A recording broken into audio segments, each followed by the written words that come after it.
Mais puisque nous sommes en démocratie, il a utilisé les mêmes lois de cette démocratie-là. La Constitution dit, mais quand ça barre, c'est chaud là, mais tu peux utiliser le 49 alinéa 3. Mais il a utilisé l'article 49 alinéa excessivement et ça a entraîné ce que ça a entraîné.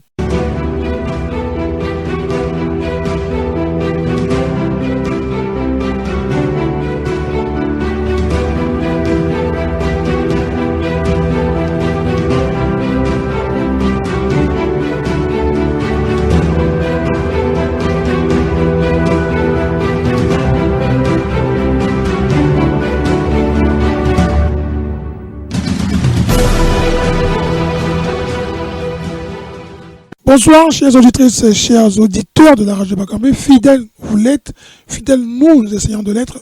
Nous savons que ce n'est pas évident, mais nous sommes là pour commenter, analyser l'actualité et aussi désormais proposer des solutions. Quitte à passer pour ceux qui provoquent, mais plutôt, nous, on pense qu'on peut être à la fois des compatriotes, des patriotes, mais aussi des gens qui peuvent devenir des pionniers dans l'analyse économique, politique, sociale, sportive, enfin dans tous les domaines de la société qui intéressent tout le monde. Que vous soyez congolais, que vous soyez gabonais, ou alors que vous soyez simplement un citoyen du monde, que vous soyez en France, ou que vous soyez français, ou canadien, ou américain, nous commenterons toute l'actualité qui fait parler et qui fait que nous sommes là avec nos experts qui vont, eux, analyser selon ce qu'ils pensent et selon qu'ils pensent qui peut être proche de vos analyses. À vous de nous dire ce qui marche, ce qui ne marche pas, ce qui vous convient, ne vous convient pas. Vous aurez aujourd'hui la présence toujours confirmée de celle de M. Grégoire Gaïno, M. Gaïno, qui est un élu local à Longjumeau, en France, dans la Somme. M. Gaïno, bonsoir. Bonsoir, chers débatteurs, bonsoir les auditeurs de la radio Bakambi. Merci beaucoup. Vous aurez à côté de M. Gaïno, M. Sosten Miambalat, agronome de son état, installé en France bien malgré lui, mais c'est comme ça la vie. Il continue à suivre de près l'analyse politique, économique et sociale du Congo, de l'Afrique, du monde, de la France, un peu partout. Il nous parlera, il est devenu expert en politique, beaucoup plus. Il parlera du Rassemblement national, un grand débat. On va commenter avec lui cette actualité et tous les autres sujets. Monsieur Miambalat, bonsoir. Bonsoir, Monsieur Caius Ebelebe. Bonsoir, Monsieur Gabriel Ndion. Et bonsoir, Monsieur Grégoire Gaïno.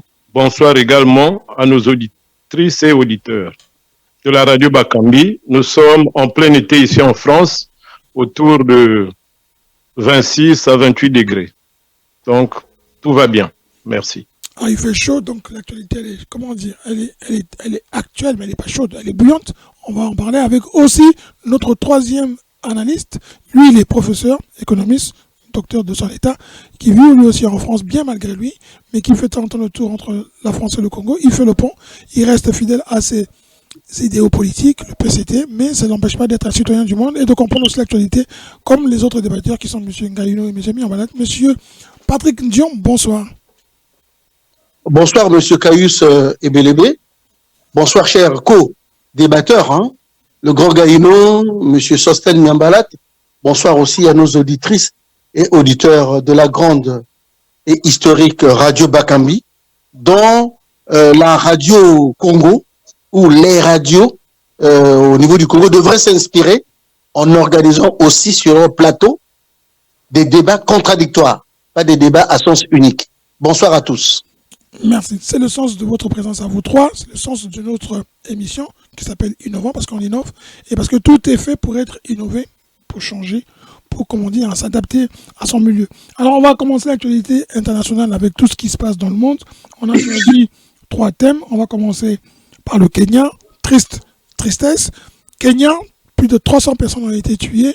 Le président de la République a pris un décret qui a été apparemment, qui a dû être même voté au Parlement. Et cela a déclenché la colère des jeunes, la jeunesse qui est au centre des promesses du pouvoir congolais. C'est la jeunesse, elle, qui s'est levée et qui est sortie de la rue et sur qui on a tiré 300 et avec plusieurs arrestations. Le président kenyan a fini plusieurs jours après par retirer son décret qui allait qui allait provoquer, dit-on, encore plus de chômage, une vie plus chère qu'avant. Et malheureusement, il fallait qu'il y ait des morts pour que le président écoute le peuple. Est-ce qu'il a écouté parce qu'il y avait des morts ou est-ce qu'il a écouté parce qu'il a eu peur que son pouvoir lui soit désormais retiré? La rue aurait-elle eu raison de lui ou tout simplement la sagesse? On va commencer par M. Ndion, vous qui êtes membre d'un parti politique, après M. Nyambalat aussi. Politiquement, comment on peut expliquer ce qui se passe au Kenya et comment on peut expliquer que la majorité des dirigeants africains n'écoutent pas leur peuple quand ils prennent des décisions qui vont à l'encontre des intérêts de leur peuple? Je m'incline d'abord devant la mémoire de toutes ces victimes innocentes, de tous ces jeunes qui sont morts suite à leur contestation de ce décret présidentiel, de ce décret ministériel, ce décret qui a été pris par le gouvernement kényan, qui devrait, au lieu de participer au bien-être du peuple, mais devrait au contraire entraîner beaucoup plus de chômage, beaucoup plus de précarité. Donc je m'incline. Ça c'est de un. Maintenant de deux, je condamne avec la plus ferme vraiment autorité, je condamne vraiment l'attitude, le comportement du gouvernement. Parce que je me dis, nous les Africains, on copie tout mal.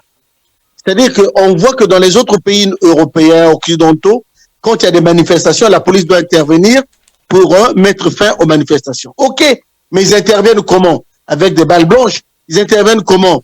Avec des bombes lacrymogènes. Ils interviennent comment? Avec de l'eau froide, de l'eau chaude. Pas avec des balles réelles. Jamais de la vie en Europe, en Occident, la police, la gendarmerie intervient avec des balles réelles. Sauf si c'est des erreurs. Mais consciemment comme ça, pour aller dissiper une foule, pour aller mettre fin à une manifestation, sur la place de Paris, sur la place de Rome, aux États-Unis, n'importe où, jamais avec des balles réelles. Malheureusement, en Afrique, la police, la gendarmerie, quand elle intervient, c'est avec des balles réelles et les conséquences sont là. Des morts, des dizaines de morts, parce qu'ils n'ont voulu que manifester ce qui est un droit constitutionnel dans toutes les constitutions du monde, et notamment chez nous en Afrique, c'est reconnu le droit de manifestation, le droit de faire une grève, le droit de protester contre quelque chose qu'on n'a pas, voilà. Bon, maintenant, les gens meurent. Donc, je le condamne. Je souhaiterais, comme conseil, que la gendarmerie, la police, les forces de l'ordre soient dotées de tout ce qui est balles blanches pour pouvoir disperser les foules qui manifestent que d'utiliser les balles réelles. Merci. Merci. Monsieur Nyambalat, la rue, les jeunes qui sont le symbole du futur d'un pays, on tire sur une jeunesse qui ne demande qu'à trouver du travail, à travailler et à pouvoir aider même les personnes qui deviennent, comme on dit, leurs parents qui deviennent des seigneurs. Mais on tire sur cette foule-là. Mais c'est ça le comble en Afrique. La jeunesse qui est pourtant, qui devrait être l'avant-garde d'un pays, la jeunesse sur laquelle l'Afrique devrait compter, elle meurt tous les jours sous les balles de la police. La police est dans nos pays comme le bras armé du pouvoir. Donc, elle n'a pas une expérience de foule. Leur but, c'est de tuer les jeunes qui manifestent, et c'est généralement dans tous les pays africains. Notamment, ce qui se passe au Kenya, c'est vraiment un drame, c'est des choses intolérables. Donc, moi également, je ferai comme M. Patrick Ndion, m'incliner devant la mémoire de ces jeunes qui sont morts pour rien, tout juste pour vouloir défendre leurs droits constitutionnels, et la police tire, alors qu'ils ont même des fusils à pompe, ils ont des bombes lacrymogènes, ils ont toutes ces choses-là. Mais c'est expressement qu'ils ont tué les jeunes, c'est volontaire, donc ce sont des crimes de la police. La police n'est pas là pour protéger les populations et leurs biens, mais plutôt pour tirer. Même si les jeunes sont allés au Parlement, au Sénat, pour essayer de dire à ces députés qu'ils ne sont pas d'accord, aux sénateurs qu'ils n'étaient pas d'accord de cette décision, parce que la population appauvrie, c'est plus ça. Mais quand vous augmentez encore les prix, vous prenez des décrets qui vont à l'encontre de leur survie. Mais c'est normal que c'est humain qu'ils se révoltent, qu'ils disent non à ce genre de mesures, puisque ça sera pour les appauvrir encore. Donc je crois que le président kenyan a eu tort d'agir ainsi. Je crois qu'il répondra un jour devant les tribunaux de ce crime-là. Parce que 300 jeunes tombés sous les balles, c'est trop, c'est trop. En Europe, même 2, 3, vous voyez comment ça fait, et ce sont souvent des bavures, mais les gens montent au créneau, les politiques, j'espère que ceux du Kenya feront autant. Voilà ce que je peux dire à ce sujet, c'est triste. Merci. M. Gaïno, oui, pour ne pas paraphraser mes prédécesseurs, mais il faut dire que ce sont des faits qui sont récurrents en Afrique. Et c'est dommage parce que la police ou la force militaire est là pour défendre et non pour tuer. Il peut arriver des bavures, c'est vrai, mais pas à ce niveau-là. Et je pense que ce sont des leçons que nos dictateurs doivent tirer quand même. On vient pas au pouvoir pour tuer. On vient au pouvoir pour protéger ses concitoyens, pour les sécuriser. Et quand ils manifestent, c'est parce que c'est un droit qui leur est donné. On ne peut pas aujourd'hui vivre dans un pays en fermant la bouche comme dans de nombreux pays. Chacun aspire à la liberté d'expression, la liberté de se déplacer, la liberté de faire ce que l'on veut. Bon, tant que c'est pas nuisible, pourquoi alors tirer sur des jeunes? C'est vraiment regrettable. Moi, je pense que c'est vraiment ce que l'UA ou enfin l'Union africaine devrait quand même prendre cette situation en main et trouver quand même des comment dirais-je, peut-être prendre des mesures, pourquoi pas, pour que un président qui agit de la sorte, qu'il soit quand même soit traduit en justice ou au moins condamné, quoi. Voilà ce que je peux dire là-dessus. C'est vraiment regrettable. Merci beaucoup. Monsieur Gaïno, je vais vous poser une question. C'est une question qui est revenue souvent pour ceux qui sont adeptes des partis politiques ou qui soutiennent un certain courant politique. On nous reproche souvent le fait de dire dictateur et de dire que les présidents européens ne se privent pas de recevoir ces dictateurs et de les traiter en président. Donc l'Afrique, ce sont des dictateurs et les Européens, la démocratie. Qu'est-ce qu'on répond à ça? Qu'est-ce qu'on peut dire? Vous savez, en politique, il y a des stratégies qu'il faut toujours comprendre. C'est-à-dire que il y a aussi le langage de parler, parce que voilà, on a aussi des intérêts que l'on place. Chaque pays a ses intérêts. Vous avez aussi ces dictateurs-là qui viennent en Europe, pas forcément parce qu'ils sont invités. Ils font tout eux-mêmes pour venir, parce que c'est là où ils ont leur chapeau. Donc, vous voyez, il y a tout un amalgame d'idées ou comment dire, de stratégies pour lesquelles ils sont là. Donc, les recevoir, je trouve c'est normal. Il peut y avoir un dialogue. Il y a des dialogues qui dénouent. Mais quand on les reçoit, on les appelle présidents. Ce sont les Africains qui les appellent dictateurs. Il y a une vidéo qui a circulé sur le net, je vous interromps 2 minutes, une petite minute. Il y a une vidéo qui a circulé sur le net où on voit, le monsieur, il explique que la famille Bongo, durant pratiquement tout leur règne, pratiquement chaque année, le Trésor français encaissait à peu près 12 milliards, je vais résumer, 12 milliards sur toutes les transactions financières que le Gabon pouvait faire à l'extérieur.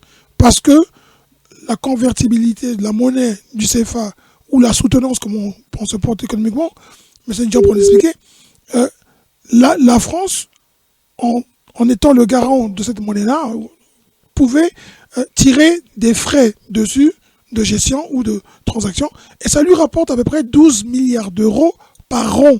Et il reproche aux Africains de dire, vous critiquez les dirigeants africains comme les voleurs, alors que vous habitez dans les pays qui sont réellement les vrais pilleurs de ces pays-là. Pourquoi eux ne sont pas dictateurs? Écoutez, moi je pense que les Africains eux-mêmes appellent ces présidents, monsieur le président. J'entends même dans nos débats, il y en a même qui les appellent son excellence, monsieur le président. Pourquoi ne pas les appeler président? C'est leur titre. On peut avoir un ennemi et puis le traiter comme tel. On peut avoir aussi un ami et le traiter comme tel. Bon, l'appeler président, moi je ne vois pas qu'il y a un tort là. Non, non, non. Mais par contre, ce qu'il traite, nous ne savons pas. C'est vrai, il y a des intérêts. Mais les intérêts sont aussi réciproques. Vous avez ces dictateurs-là qui ont leurs intérêts dans les pays occidentaux et les Occidentaux ont leurs intérêts là-bas. Donc, ce n'est pas la population, je veux dire, ce n'est pas aux pays occidentaux de dire aux dictateurs de quitter le pouvoir si la population elle-même ne se lève pas. On n'a jamais vu ça nulle part. Donc voilà, voir que ce sont les pays occidentaux qui les appellent Monsieur le Président ou qui les poussent à être... Non, mais dire que pourquoi il n'y a pas la dictature en Occident. Mais il y a une forme de dictature, mais cette dictature qui relève des institutions, qui relève des institutions.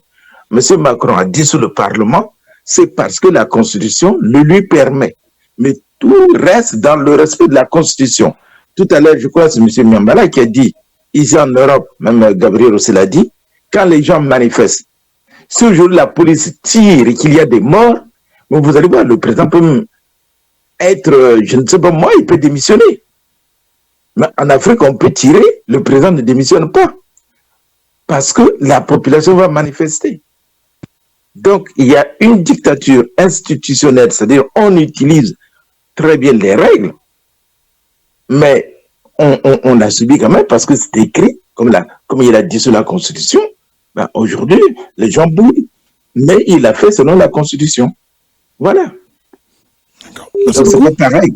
Merci. Monsieur Ndion, monsieur plutôt, excusez-moi, je vais commencer par monsieur Miambalat. Monsieur Miambalat, quand on écoute les auditeurs et auditrices, ils nous disent certains qui soutiennent les pouvoirs ou qui ne comprennent pas la diaspora et qui reprochent à la diaspora d'être à l'étranger, de toujours critiquer les gens, c'est la diaspora ou ce sont les Africains qui qualifient leur président de dictateur, mais ce sont les mêmes Africains qui jubilent devant les amis des dictateurs. Oui, mais je pense que le paradoxe africain, c'est parce que eux, ils connaissent pas ce que c'est que la démocratie. Pour eux, un chef, quand il est là, déjà, nos présidents ne sont généralement pas élus. Or, en Occident, même s'il y a, comme a dit M. Gaïno, une dictature constitutionnelle conférée par la Constitution, mais il y a quand même l'alternance. Le premier principe, c'est celui-là. Il faudrait qu'il y ait l'alternance. Les élections libres, transparentes et crédibles.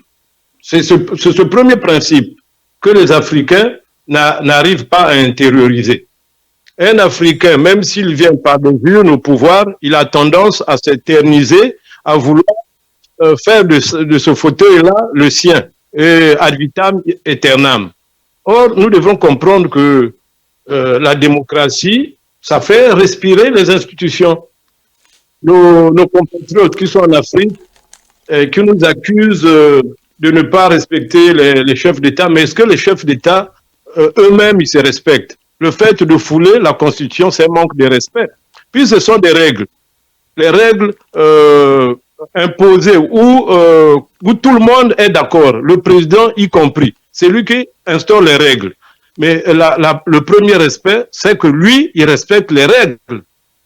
C'est ça, sinon il n'a pas de dignité. Les règles, là, sur notre radio, nous avons des règles. C'est monsieur Caius Ebelebe qui distribue la parole. Mais quand nous ne respectons plus ça, on prend la parole n'importe comment, ça devient de l'anarchie. Donc ce sont les présidents africains qui créent cette anarchie parce qu'ils respectent les règles imposées par eux-mêmes. Donc, c'est quand même ridicule. Quand vous faites les règles et vous ne les respectez pas, mais vous n'êtes pas humain. Le problème est là. On fait les règles de jeu, un match de foot, il y a un arbitre, il y a des joueurs, mais il y a des hors-jeux, il y a tout ça. Donc, il faut respecter les règles pour que le match se déroule bien. C'est exactement ça. Un pays, pour marcher, il faut respecter les règles. Mais en Afrique, les règles sont bafouées.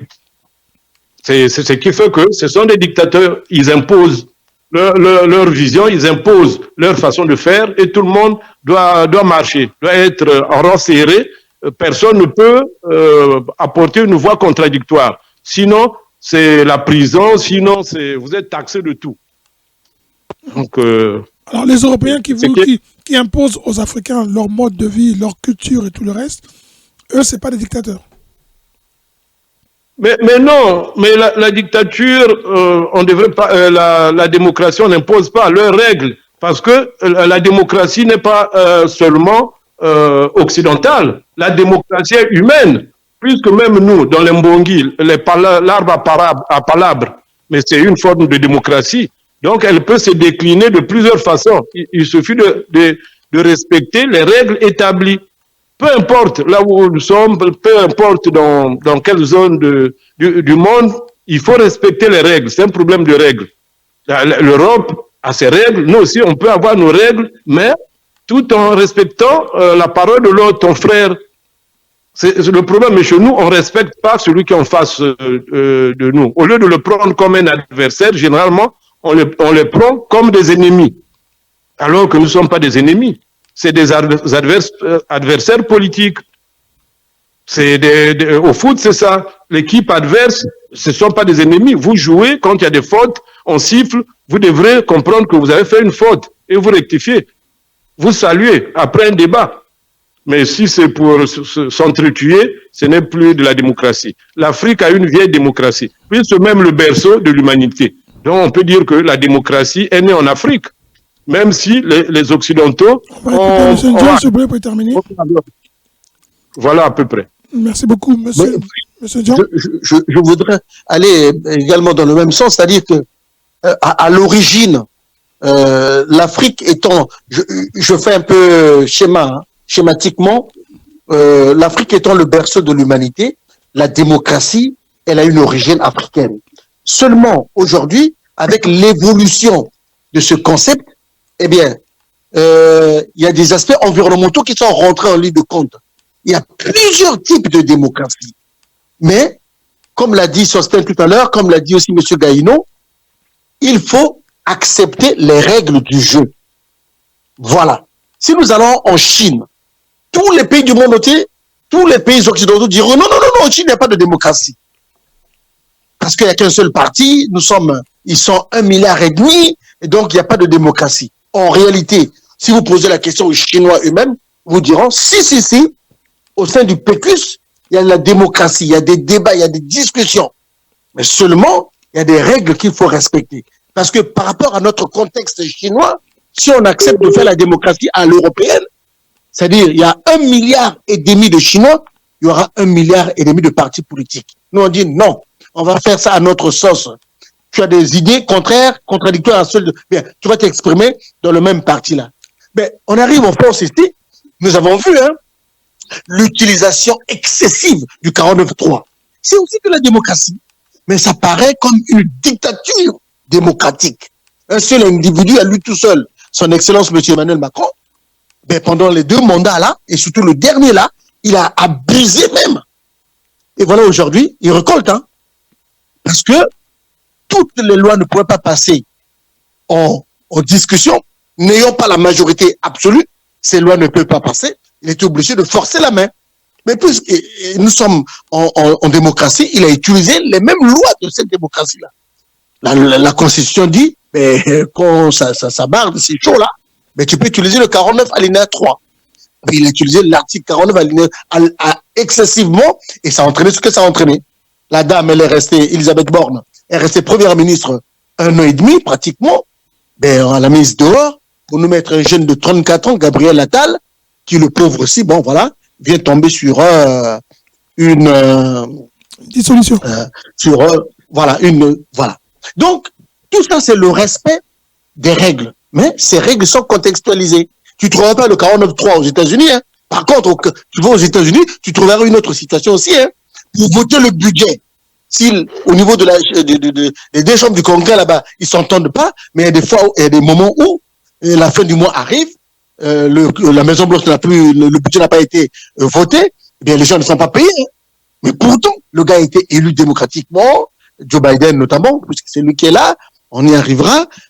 Voilà, donc chaque type de démocratie est contextualisé par rapport aux réalités nationales, réalité russe, réalité africaine, réalité américaine, réalité européennes. Mais tout est basé sur la loi. Voilà. Merci beaucoup. Vous avez anticipé le débat.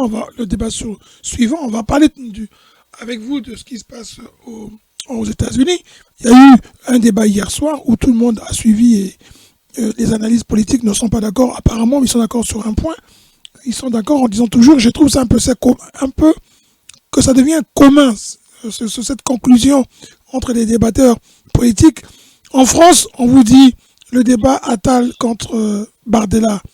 Attal avait dominé, mais il n'y a pas eu de vainqueur.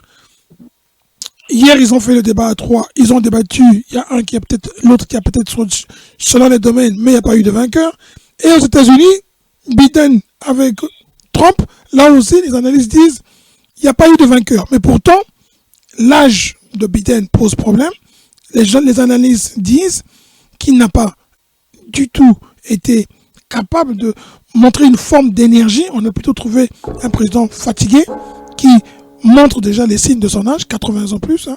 Donc, pourquoi, je vous pose la question parce que c'est quelque chose qui est intéressant, pourquoi les analystes politiques que vous êtes aussi, vous n'osez pas dire que dans ce débat-là, eh ben, Trump a été meilleur que Biden.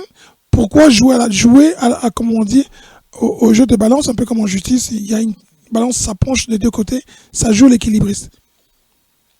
Monsieur Ndion. Il faut dire que moi, je ne partage pas ce point de vue. Hein. Moi, je suis un homme tranchant. Bleu, c'est bleu, blanc, c'est blanc. Celui qui a perdu, celui qui a gagné. Je ne fais pas partie de cette équipe-là, des analystes qui font des analyses mitigées. Mi-figue, mi-blanc. Non. Dans le débat qui a eu lieu hier, avec un décalage horaire énorme, en France, c'était 2 heures du matin, il se voit, il se constate. On a pu observer que un candidat qu'on appelle Joe Biden était un candidat moribond. Était un candidat qui faisait que l'ombre de lui-même. Était un candidat qui avait des pertes de mémoire. Était un candidat qui était fatigué. Était un candidat qui n'est pas assidu dans le débat politique. Et c'est le poids de l'âge, on peut l'expliquer comme ça. Lui-même d'ailleurs, il l'a reconnu. Aujourd'hui, ces interviews sont passées. On a suivi BFM TV, pour le citer cette chaîne. Il l'a reconnu. Je ne suis plus bon dans le débat contradictoire. Je ne suis plus bon pour... Voilà. Donc, pour moi, le débat d'hier, Donald Trump, le président Donald Trump, était beaucoup plus dynamique, beaucoup plus vivace.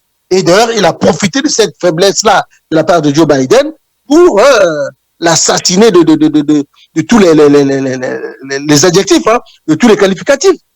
Donc voilà, pour dire que les États-Unis ne peuvent pas accepter un président comme Joe Biden qui est fatigué par l'âge. Alors qu'il n'y a une différence que de 3 ans. Hein. L'un à 78 ans, l'autre à 81 ans. Donc, pour faire bref, moi je pense que dans le débat d'hier, eh bien, il y a le président Donald Trump a eu beaucoup plus de faveur. Donald Trump est gagnant dans ce débat. Voilà, pour faire court, est gagnant dans ce débat et que le président Joe Biden doit revoir sa copie, doit s'améliorer parce que sinon, heureusement qu'on ne vote pas que par rapport à ce critère, sinon, en octobre, lors de l'élection présidentielle, eh bien, Donald Trump va gagner, pur et simplement. Voilà.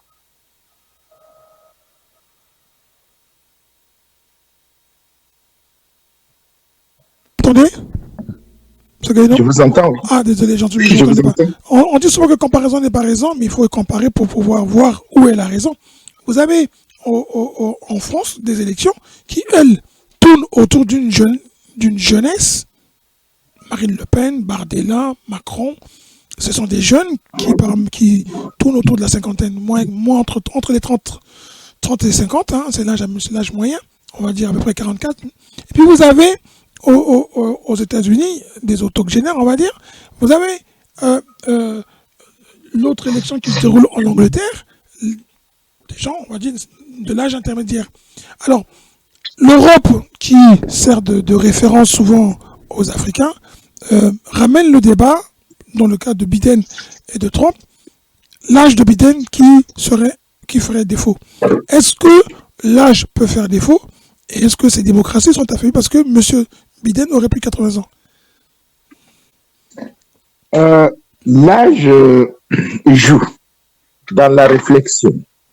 L'âge joue dans la pensée et aussi dans le rappel des événements.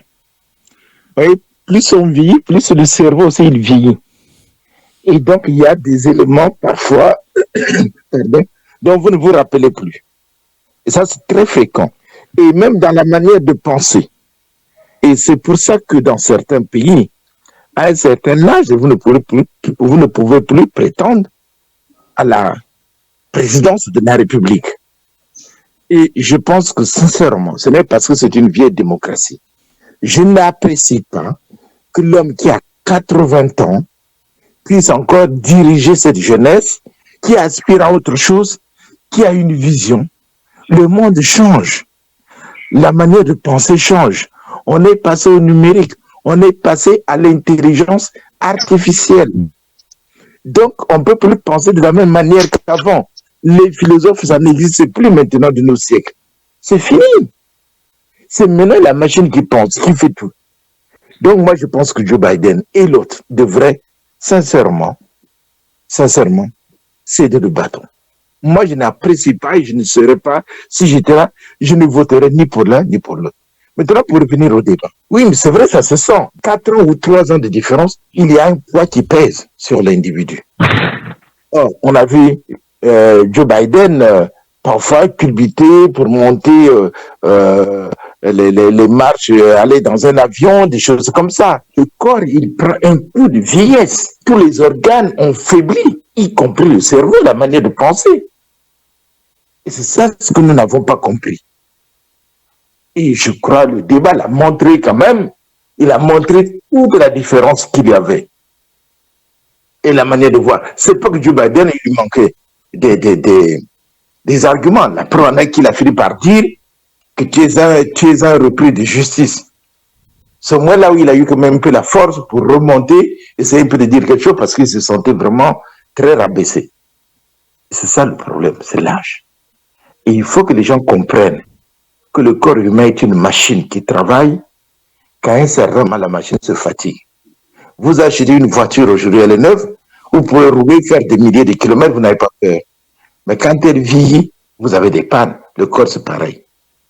Et pour moi, sincèrement, je dis qu'on peut parler de démocratie, on devrait limiter aussi l'âge pour assumer les hautes responsabilités d'un pays.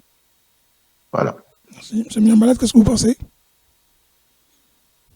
Je pense un peu comme mes co-débatteurs, mais ces vieux présidents me rappellent un peu les présidents de la première moitié du XXe siècle. Les Khrouchtchev, les Churchill, les Roosevelt, les Staline, ces dirigeants-là, qui avaient des trous de mémoire et qui ont amené le monde un peu dans des guerres par-ci, par-là, parce que tous, ils étaient aussi vieux. Mais au XXIe siècle, revenir comme si on était au XXe siècle, bon, c'est un peu désolant. Vous avez même vu l'entrée des deux candidats sur le ring. Biden était hésitant. Il était un peu comme si... Vous êtes loin du micro. Pardon?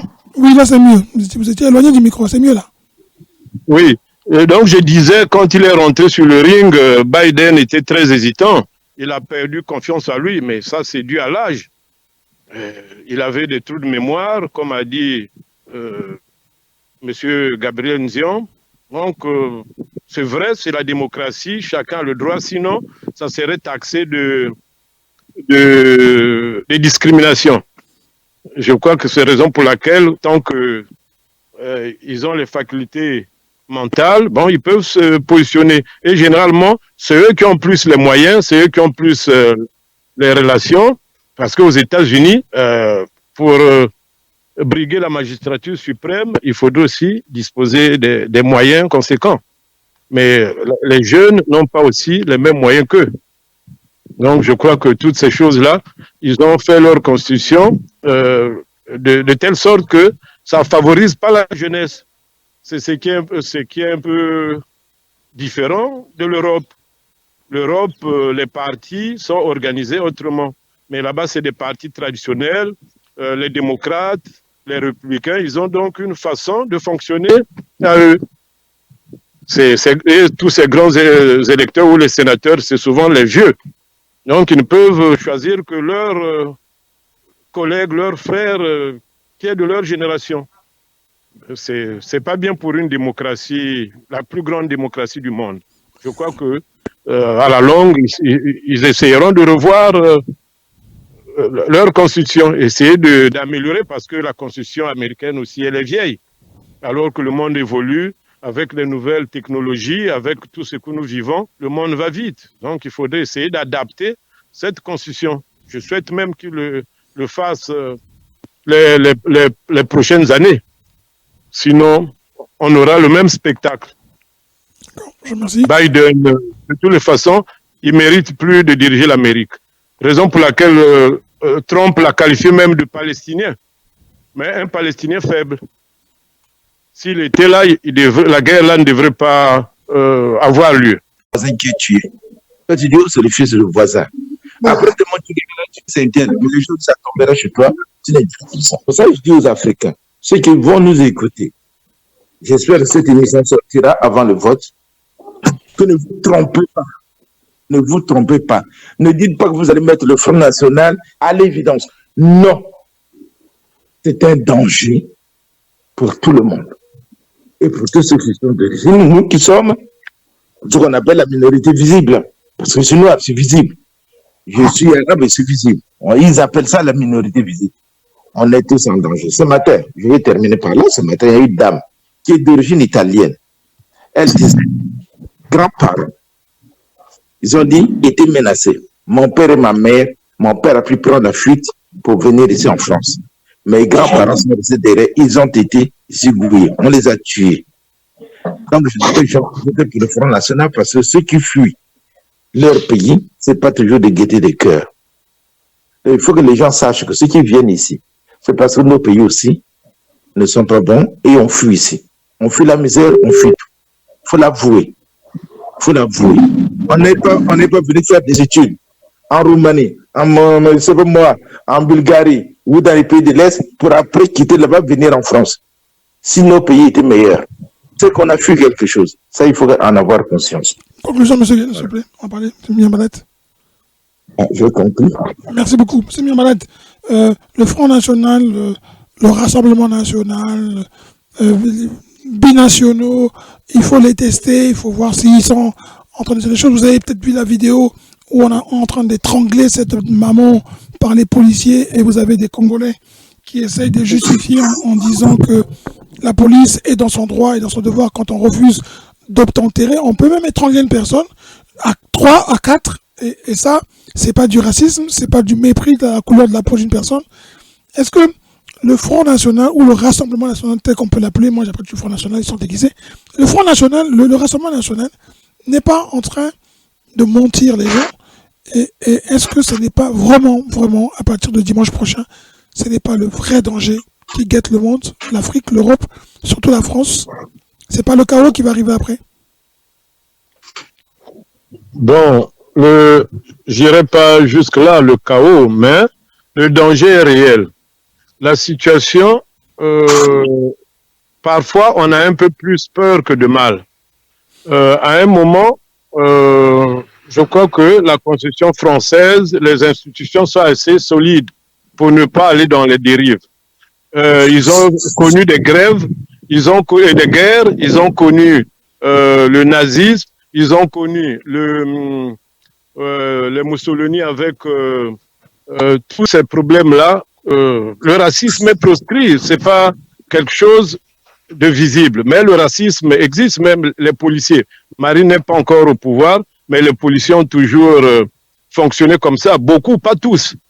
Mais il y a quelques brebis galeuses dans la police qui, que ce soit Marine ou pas, se comportent en raciste. Ils sont nombreux dans la police, bon, pas la majorité, mais il y a une minorité agissante dans la police, dans beaucoup des institutions. Si bien que au niveau des binationaux, je pense que même certains cadres du Front National ont condamné leurs collègues. Le député européen qui a parlé de Belkacem, Nadia Belkacem, qu'elle ne devrait pas occuper de hautes fonctions. Mais je crois qu'ils ont éclairé la lanterne de ceux qui ne comprenaient pas. Ils parlaient des zones stratégiques, pas au niveau politique, mais de la direction nucléaire, des dossiers sensibles. Là, moi, je trouve que, bon, c'est aussi normal que ça soit, comme je disais au Congo, un national quand même. Il y a des postes qu'il faut donner parce qu'on ne sait pas la moralité de ce binational qu'on mettra là. Mais si les Américains avaient réfléchi comme vous, il n'y aurait pas de Noirs astronautes, il n'y aurait pas de Noirs président de la République, il n'y aurait pas de Noirs vice-président des États-Unis. C'est-à-dire que si on écoutait ce que vous dites, c'est fini. Il faut faire confiance à quelqu'un qui, parce qu'il n'est pas de votre origine, automatiquement, il y a un doute sur lui. Non, c'est différent. Pourquoi? Les Noirs américains, ils sont américains. Pourquoi? Ils sont pas, ils n'ont que. Pourquoi un Noir américains français n'est pas français? Non, mais eux, ils parlent, ils sont français, mais ils ont une autre nationalité, c'est ça. Mais les Américains, Barack Obama n'a pas de nationalité. Mais, il n'est pas kenyan. Comme dit M. Ndian, c'est leur constitution qui l'ont interdit, les autres, c'est pas interdit. Il n'est pas kenyan. Mais il a bien montré ses parents d'origine. Il a montré ses parents d'origine kenyan. Il les a montré sa tante d'origine. Mais oui, mais Bardella a des parents d'origine italienne. Mais il n'a pas la nationalité italienne. Même si c'est des Européens. Et puis, ce qui me déplaît parce qu'il cible plus ceux qui sont en dehors de l'Europe. C'est là où le bas blesse, parce qu'il ne parle pas plus des Européens. Sinon, Bardella lui-même, il n'a pas le sang français 100%. Oui, mais c'est ce qu'on dit, c'est ça le danger du Rassemblement national, du Front national. C'est faux. Ses parents sont français. Non, mais ils ont émigré, ils ont les origines, ses grands-parents viennent de l'Italie. Bon, lui, il n'a qu'une nationalité. Mais eux, ils parlent des binationaux. Africains. Ils visent beaucoup les Africains et les pays si vous voulez. Nationalité américaine. Pardon? Ils visent beaucoup les pays africains quand ils parlent, monsieur Bardella. Hein? Mais oui, ce que je dis, ils visent plus les pays africains. Donc il ment. C'est un menteur, donc ça veut dire qu'il est mauvais. Mais, ouais, mais en politique, beaucoup mentent. Hein. Il n'est pas le seul qui ment en politique. C'est pas pour justifier ce qu'il dit, qu'on va dire ça. Pas pour le justifier comme ça. Pardon, monsieur Caïs, pardon, si vous me permettez, je veux dire quand même quelque chose à Monsieur hein. C'est lui qui parle. Monsieur Miambalade, pardon. Mais cela n'empêchera pas Bardella d'avoir la majorité, sinon pratiquement même la majorité absolue. Donc, qu'est-ce qu'on fera? On ne va pas quitter la France, il ne va pas nous chasser tous, il va pas ça, je n'y crois pas. Il ne chassera pas tout le monde parce que sinon c'est la France qui va s'écrouler. On se réveille à 4 h du matin, il y a peu de Français d'origine, à 4 h dans les trains, vous n'allez voir que des étrangers, et notamment des Noirs, des Arabes. Donc, il ne fera pas ça. Mais vous continuez à dire les Noirs, les Arabes, alors qu'ils sont français. Pourquoi acceptez-vous la catégorisation des gens alors qu'ils sont français? Pourquoi acceptez-vous? Mais ça, c'est la réalité. Mais pourquoi c'est la réalité. C'est-à-dire Monsieur Caïs, oui, monsieur Belébé. Les gens font la politique de l'autruche.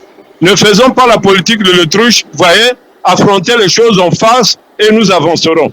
Mais si on est dans la politique de l'autruche, bon, on fait semblant. Nous-mêmes, nous savons que vous ramenez ça. Si vous ramenez ça, puisqu'on le dit. Monsieur Miambalade, ce que vous dites, moi je l'ai vécu dans ma famille. Dans ma famille, on m'a dit, je ne suis pas attaqué 100%, donc je ne suis pas attaqué. L'autre n'est pas à 100% parce que sa mère a un côté de Makwa. Lui, il n'est pas à 100% parce que il vient du Congo-Kinshasa. Lui, il n'est pas congolais 100% parce que il a un pied au Centrafrique. Monsieur Miambalade, c'est du tribalisme et c'est de la discrimination ce que vous faites. Mais, monsieur Caïs, allez-y. Oui, pardon, je voudrais quand même intervenir sur le point de mon compatriote Miambalade. Quand il dit que voilà, qu'il ne peut pas appliquer cette politique-là. Non, ce qu'il oublie, c'est qu'il y a ce qu'on appelle des messages internes. dans les administrations. Ici, quand nous sommes arrivés ici, même les CV là, les CV ont demandé la photo. Pourquoi on a dégagé la photo? Parce que rien que par la photo, on choisissait les gens. On choisissait les gens. Donc, tu avais les capacités, mais on regarde seulement la photo, on écarte ton CV. Donc, ce que tu dis là, c'est exactement ce que je voulais dire. Oui, on ne chassera pas tout le monde. C'est vrai. Est-ce que quelqu'un est en train de se déplacer dans un véhicule pour qu'il puisse éteindre, couper le sang? Monsieur Miambalat, vous vous déplacez? Ou bien monsieur Ndion, qui est en transport en commun? Quelqu'un qui se déplace? Pourtant, je lui réponds, mais il ne suit pas. Alors, je disais que, effectivement, il ne chassera pas tous les binationaux, tout ça là. Mais ce qui est vrai, c'est que quand ça va toucher 1, 2, 3, ça finira toujours par atteindre les autres. C'est ça ce qu'il faut craindre. C'est ça ce qu'il faut. Faut pas attendre que ça soit généralisé. Mais déjà, si vous avez, moi, par exemple, j'ai vécu à l'époque, nous avions un compatriote sous Sarkozy, où son enfant est sorti, on l'a tué là. Mais aucun n'est venu témoigner. Aucun. Et je ne sais pas s'ils ont trouvé les coupables. Vous voyez, donc, il ne faut pas dire que voilà, quand vous voyez la tornade qui est en train de se faire, pourquoi on informe les gens qu'il y aura par exemple la tornade, qu'il faut prendre les précautions? Justement, c'est une tornade qui arrive. Il faut toujours prendre des précautions. Il ne faut pas négliger. Il ne faut pas dire non, il n'y aura pas ceci, il n'y aura pas cela. Qu'est-ce qu'on en sait? On a le passé. On a vu le passé. Voilà. Merci. Monsieur Ndiaye, vous voulez dire quelque chose sur ce sujet? Le Front National déguisé, ils ont bien la volonté de pouvoir dicter la politique à la France, une politique immigratoire fixée, rien que sur les immigrés d'origine du continent africain en majorité. Hein. Écoutez, moi, je commencerai. Vous m'entendez, hein? Un peu. Moi, je commencerai par la conclusion. Hein. La conclusion, il y a quelqu'un qui a une radio ou bien quoi, ça fait du bruit, là, on n'entend pas ça. Monsieur Ndiaye, allez-y. Moi, je suis dehors. Je pense que c'est la à cause de moi. Je disais ceci. Je commencerai par la conclusion. La conclusion, c'est que je demande à tous les Français, tous les binationaux, tous les Français, dimanche, de ne pas voter le Rassemblement national. D'abord, c'est ça. Il faut s'exprimer par les urnes.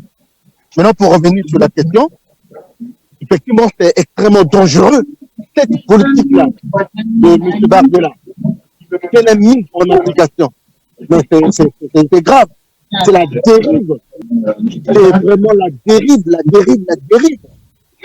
Parce qu'on commence toujours comme ça, tout doucement. Là, il commence par les binationaux. Après les binationaux, ça sera encore quoi? Qu'est-ce qu'il va nous inventer? Là, il dit que voilà, certains postes stratégiques ne peuvent pas être occupés par eux. Mais après, on a vu, hein, il reproche aussi des choses aux anciens ministres.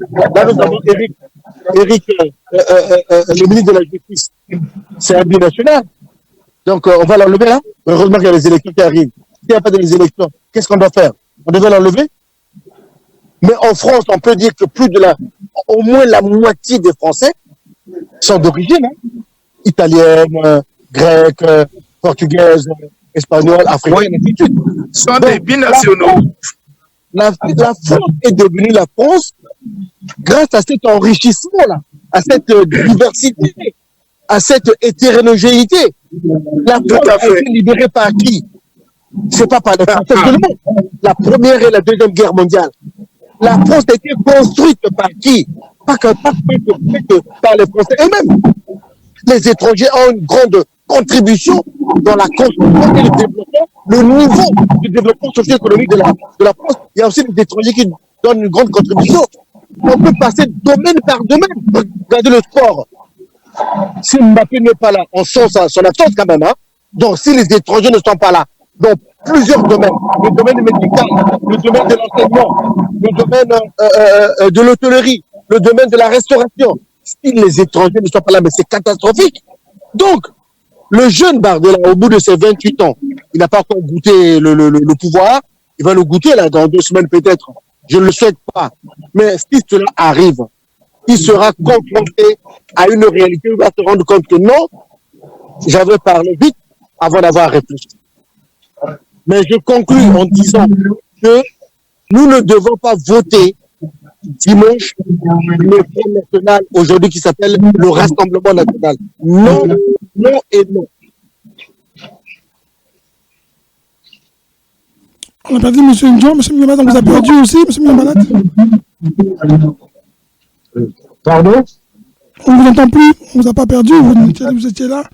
Le Front National, pour vous, il faut voter pour eux. Donc dimanche, vous appelez les étrangers à voter Front National et ne pas avoir peur. Mais non, c'est vrai, on dit un homme, une voix. Mais ma voix, elle est infime parce que les Français qui sont pas tous des racistes, qui en ont marre de ceux de droite, qui en ont marre de Macron et qui ne votent jamais à gauche, mais ils vont donner leur voix au Front National par défaut. Si bien que c'est là où on parle que Marine Le Pen risque d'obtenir une majorité absolue. Bon, mais si cela arrivait, mais on ne pourra faire qu'avec. Et j'insiste que Marine ou Bardella ne chasseront pas tous les étrangers. Et c'est vrai, peut-être certains policiers auront un peu plus du zèle, mais la France va continuer à tourner. À un moment, on va même oublier ces élections-là. Donc, la réalité du pouvoir fera qu'ils ne vont pas reprendre les choses du passé. Et le racisme, là, c'est parce que... Monsieur Miambalat, je constate que vous... les partis traditionnels ne veulent pas l'arrivée du Rassemblement national. C'est ça le problème. Mais sinon, ça ne va rien changer. Ça ne va pas changer grand-chose. Les institutions sont faites de sorte que... Oui. Je ne suis pas d'accord avec toi, Sosten. C'est grave Oui. ce que tu as encore de dire là. Ça, c'est du lactisme, ça. Je ne suis pas d'accord avec toi. Hein. Tu as vu un peu en espace juste de 2 semaines, pour ne pas dire 3, que la campagne a commencé, comment se libérer la haine, comment se libérer le racisme, la parole sur la haine, sur le racisme, sur l'antisémitisme. En France, on laisse pas de 2 semaines. Et tu dis que ça ne va pas changer les choses. Tu dis non, il y aura que les policiers qui vont... Mais non, on va dire ça. C'est extrêmement grave ce qui se passe. C'est historique. C'est la période de campagne et parce qu'il y a la guerre aussi en Israël. Non, vous n'écoutez pas ce que vous dites. Non, vous n'écoutez pas ce que vous dites. La haine des Français qui s'expriment n'a aucun rapport. La haine que les Français expriment n'a aucun rapport avec la guerre en Ukraine, la guerre en Israël. La haine envers les étrangers. Quand quelqu'un rentre dans ta niche, repart chez toi, c'est pas la guerre ça d'Israël ça. Mais ça a toujours été, ces choses-là ont toujours existé. Mais c'est plus qu'avant aujourd'hui. Avant, on se cachait. Il n'y aura pas de charters chaque semaine. Il n'y aura pas de charters chaque semaine. Non, on ne parle pas de ça, M. Miambalat. On parle de la haine. De quoi? Mais il y a les lois en France. Hein? Ils ne vont pas changer toutes les lois constitutionnelles pour... Il ne faut pas dire ça. Sosten, je te trouve assez léger quand même. Tu ne prends pas tu ne prends pas, comment dirais-je, le poids historique de ce qui se passe, hein, parce qu'on n'a jamais vu ça en France. Hein. La parole du peuple français qui est en train de se libérer sur 2 chapitres, la haine, la division, le racisme, et je peux rajouter l'antisémitisme. Ça existe depuis longtemps, mais là, ça a pris des proportions alarmantes. Sosten, tu peux pas minimiser ça comme ça, s'il te plaît. S'il te plaît. Sauf, si tu me dis que tu es un gars du Front National maintenant, bon, moi, je l'accepte et puis on continue à débattre sur ce point de vue-là. Mais si tu n'es pas un gars du Front National, je t'en prie, tu peux pas dire ça.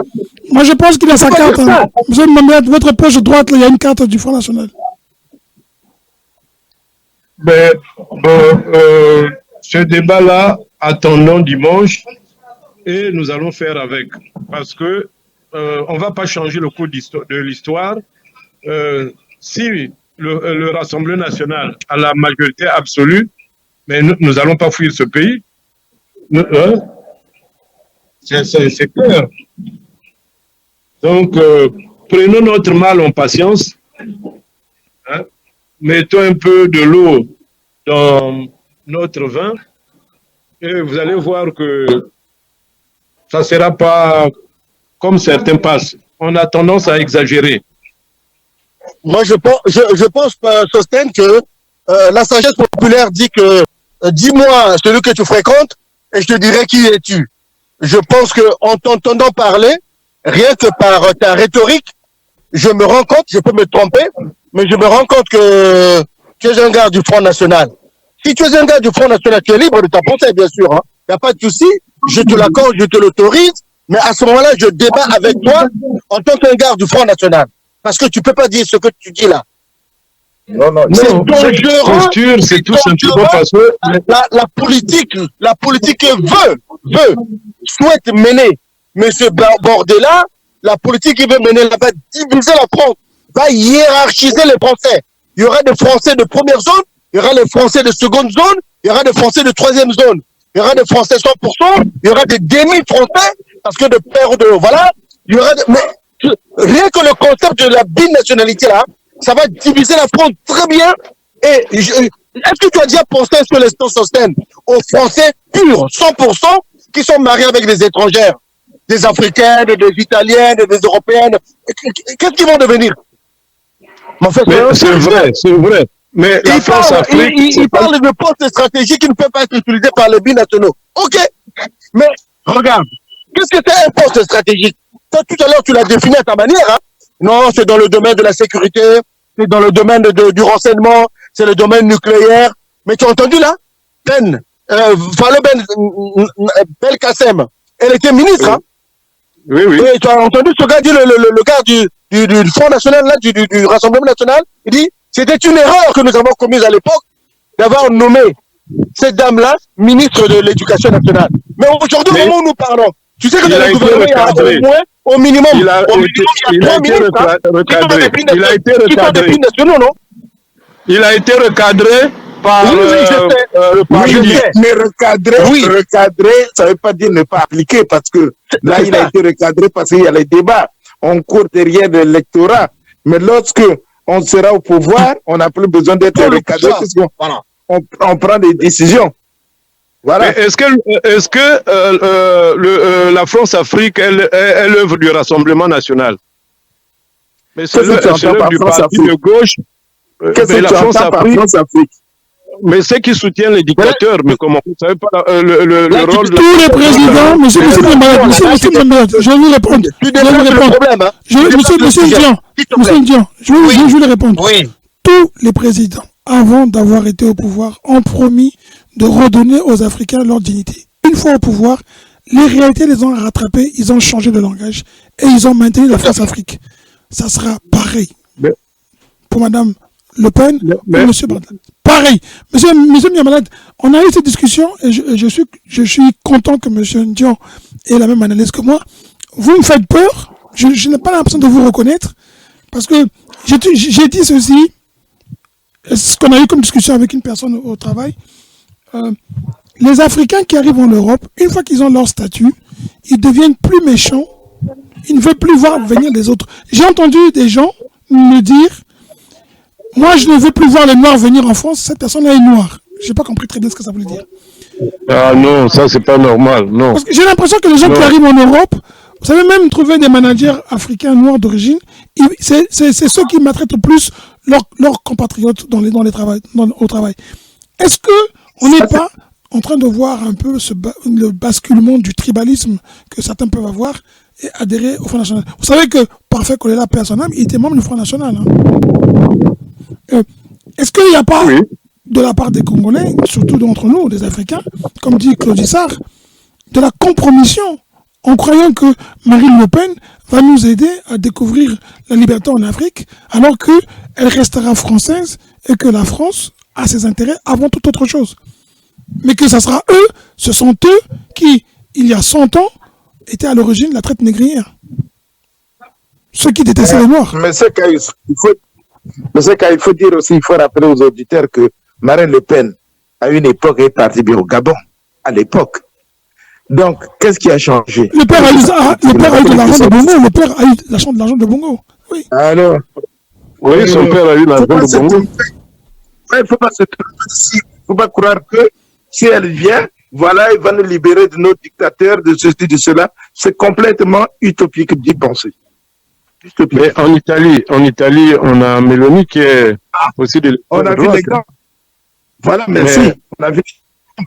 Mais Mélanie, monsieur Gaïno, ce que ne dit pas monsieur Miambalat, Madame Mélanie n'a jamais dit qu'elle allait renvoyer les gens ou pas. Elle a dit qu'il faut les ramener chez eux, mais elle a précisé, elle a pointé du doigt que si les Africains viennent mourir à la Méditerranée et que certains d'entre eux viennent massivement créer des problèmes d'immigration en Italie, c'est parce que la France pille les richesses de ces pays. Elle a pointé du doigt la France. On est d'accord. Donc, Mais elle dans ne ce sait pas ce cas- que fait Mme Le Pen. Elle ne dit pas comme Mme Le Pen, ce sont les immigrés qui prennent nos allocations familiales, ce sont les immigrés qui volent notre argent, ils ne travaillent pas, ils sont là pour venir nous détruire, ils ont les binationaux, il ne faut pas les faire confiance, mais elle ne fera pas confiance même à Zemmour, elle ne fera même pas confiance aussi à son père et à sa mère. Alors, le problème, c'est Monsieur on est dans la Kaïs, démagogie. on ne dit Je pas veux ça. terminer. On est dans la démagogie pour être élu, pour plaire aux racistes. Comment ne peut pas-on les traiter de racistes? Comment vous pouvez les justifier? Je n'arrive pas à comprendre comment vous arrivez à expliquer qu'on doit... Vous savez, moi, un jour, je me suis dit, on m'a posé la question, fallait-il voter pour le Front National? J'avais dit oui à l'époque, je croyais qu'ils allaient faire quelque chose, mais je regrette ce que j'ai dit. Je ne soutiens pas le Front National. J'étais enthousiasmé parce que je croyais qu'ils allaient changer et Madame Le Pen m'a montré qu'elle avait... C'était une tromperie. Elle est partie au Congo, elle est partie au Gabon. Elle a traité... Non, comment on peut imaginer le Front National, ces racistes qui sont en train de chanter la France aux Français, que l'équipe de France n'est pas française? Monsieur, comment on peut les soutenir? Mais ça, c'est possible. Pour dire que, vous savez, la face des gens, quand on cherche le pouvoir, on a vu Barbella changer carrément ses phrases. Ça, c'est pas d'aujourd'hui. Quand j'entends M. Sosset dire que voilà les postes stratégiques, mais tu ne sais pas comment on sélectionne les gens ici. Tu ne sais pas les postes stratégiques là, il faut prêter serment. Tu ne sais pas que c'est pas n'importe quoi, on ne vient pas là-bas. Même déjà, regarde, nous à la mairie là, je vais te dire, le préfet reçoit les ordres du ministère de l'Intérieur. Et il y a des ordres qui sont donnés, qui doivent, par exemple, donner au chef de département, au maire, mais ça s'arrête au maire, et aux adjoints, ça s'arrête aux adjoints ou à la population. C'est hiérarchiser l'information. On ne véhicule pas l'information n'importe comment. Et vous signez ce qu'ils appellent l'acte de confidence. Donc, c'est-à-dire que tu ne peux pas, tu n'as pas de droit. Il faut savoir ça. Ici, Mais dans ce cas, elle ne pourra pas diriger n'importe comment. Si c'est ce que vous dites là, c'est que tout est cadré, elle ne fera pas... Mais c'est une façon d'attirer. Monsieur Dion. Justement, c'est une façon d'attirer les électeurs qui ne savent pas comment les choses se déroulent. C'est une façon de leur dire, voilà, il y aura plus ça, il y aura plus ça. C'est complètement faux. C'est pas lui qui ira recruter les gens. Il y a des services, il y a tout. Et dans ces séries-là, il n'y aura pas que le Rassemblement national. Il y a des gens, nos fils qui sont nés ici, qui sont français. Ils pourront postuler à ces postes-là. Ils pourront être pris selon leur capacité, leurs compétences. Mais malheureusement, pour attirer les lecteurs, comme par exemple toi qui as tendance à dire ça, ben, tu vas aller voter pour lui, croyant que ça va changer. Ça ne changera rien. Oui. Mais Monsieur Bardella, ce n'est pas là-bas. Monsieur Gaïno, dans le débat d'hier, monsieur Bardella a dit que le président français n'avait pas le monopole des postes régaliens. Et on lui a rappelé que la Constitution le donne, et notamment le ministère de la Défense. Il a dit non. Marine Le Pen, si elle passe présidente, si elle passe Premier ministre, lui, il prendra le poste de la Défense. Déjà, il ne respecte pas la Constitution. Bon, écoutez, c'est un débat qui va être très long. C'est là où il y aura. C'est là, M. Caïs, on en a vraiment débattu entre nous. C'est là où il se pose un vrai problème entre la connaissance de la Constitution, qui dit que le président de la République est le chef des armées, et le ministre n'est que là que ministre, il fonctionne. Même, on a discuté, par exemple, je pense que Macron, s'il dit non à un ministre, il va l'imposer. Mais après, ça va aller jusqu'où? C'est ça où ils veulent en fait bloquer le pays, ils veulent bloquer le fonctionnement des institutions pour aller aux élections. C'est tout. Quand ils disent que le président de la République serait seulement voilà, fictif ou quelque chose comme ça au niveau de l'armée, c'est faux. Mais ils seront capables de bloquer le pays. Ils ne vont pas imposer puisque celui qui nomme le Premier ministre, c'est le ministre. Donc, ils vont pas imposer. Répondez-nous à la question. C'est bien malade. C'est bien malade. Monsieur Mohamed, répondez à la question. Est-ce que vous êtes sympathisant du Front National? Est-ce que vous êtes sympathisant du Rassemblement National? Mais non, moi je ne soutiens pas. Je l'avais pressenti depuis très longtemps. Bien sûr que oui. Et le courage politique de le dire, M. Sosthène Miambala, et le courage politique de... Mais pourquoi tu joues à un double jeu? Non, parce que ta rhétorique, ton discours, depuis le début que nous avons abordé cette question, est proche des gens du Front National, du Rassemblement National. Tu ne peux pas dire le contraire. J'ai discuté avec lui. Tout simplement parce que les partis traditionnels n'ont rien apporté. Oui, mais donc vous êtes du Front National. Donc tu es au Front National. Là, je te comprends. Donc on te comprend. Voilà. On a compris. Parce que tu estimes que les partis politiques traditionnels n'ont rien apporté. Et tu as complètement... Tu as raison. Tu as raison de le dire. Mais je te dis que le Front National est un parti raciste. Depuis le père Jean-Marie Le Pen, depuis la fille, comment tu l'appelles, Marine Le Pen, depuis la nièce Maréchal Le Pen, depuis même lui, c'est un beau kilo, hein, c'est un beau frère, hein. C'est ça, hein. Bordela, oui. Le petit, le jeune Bordela, c'est un beau frère, hein. Il est de la famille, hein, attention. Il s'est barré avec... Il fut.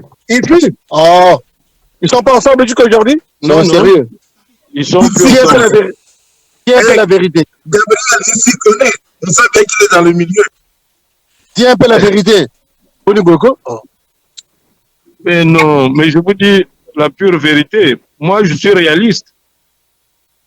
Moi, je vois la réalité en face. C'est pas parce qu'il y a le feu que non, mais on va apporter de l'eau pour éteindre le feu. Non, mais là, tu es un pyromane. Le feu. Tu attendras de mettre ton doigt dans le feu. Tu es terrible. Mais tu es un pompier pyromane. Mais mon vieux Patrick, quels sont ceux qui se lèvent à 4 heures du matin? Mais ils peuvent rien faire. Tu as bien cité dans l'hôtellerie, dans le ménage, dans plein de métiers, surtout dans les services. Ceux qui s'occupent de leurs vieux. Hein? C'est un pays vieillissant. Mais lesquels s'occupent, qui travaillent dans les EHPAD, ceux qui travaillent dans... Oui, donc, mais est-ce que tu es content de dire que les gens d'origine sont cantonnés dans ces postes-là? Est-ce que ça aussi, c'est quelque chose que les gens combattent? Je ne crois pas que ça ce soit la question. Que l'on soit en bas ou en haut, peu importe, il y a des cadres africains qui occupent des très hauts postes, des très hauts postes, qui subissent. Madame Taubira est passée à l'Assemblée, elle était ministre de la Justice. On a eu des cris de chiens des gens du Front National, des cris de gorilles. Monsieur Miambala, vous avez quand même la manière d'expliquer un peu les Africains en Europe assez simplistes. Hein. Les Africains ils vont pas mettre la France. Ne mettez pas les Africains seulement dans les petits boulots. Hein. Sinon, ils vont tuer la France. Oui, mais ne mettez pas les Africains dans une case de petits boulots parce que c'est ce que vous faites. Et puis beaucoup de gens au Congo pensent que les Africains ne sont cantonnés qu'à des petits postes. Bon, écoutez, moi je pense qu'on a fait le tour sur les sujets d'actualité et que, évidemment, on va attendre dimanche. Monsieur Miambala pense que le Front National sera vainqueur. Je pense que les médias, pour moi, en tout cas pour nous, moi qui me concerne, je pense que c'est notre peur qui fait pousser le Front National. D'accord. Moi, je pense c'est notre crainte qui fait pousser le Front National. Alors, je pense que pour moi, les deux sont... Monsieur Miambala, la peur est réelle. Franchement, je te le dis, j'ai même des Français de source qui sont avec moi là-bas qui me disent on ne sait pas comment ça va se dérouler, on ne sait pas la suite.